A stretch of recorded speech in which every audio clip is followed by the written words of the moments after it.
everyone, my name is Athiyah binti Abdullah and currently I am a senior lecturer at School of Computer Sciences, University Science Malaysia.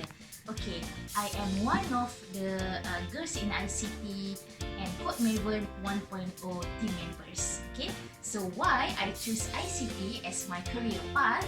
Okay, this is because actually we are using Facebook, we are using the internet, we are using smartphone. Okay, sometimes you also can, I believe that you also have entered Shopee or Lazada, okay, or even maybe order food from Foodpanda. Okay, so all of us have been using this application or website or internet services in our daily life. Okay, so if you learn programming, you have the opportunity not only using these services but create it. Okay, so it gives you a lot of freedom and creativity to show your own skills. Okay, so interesting, right?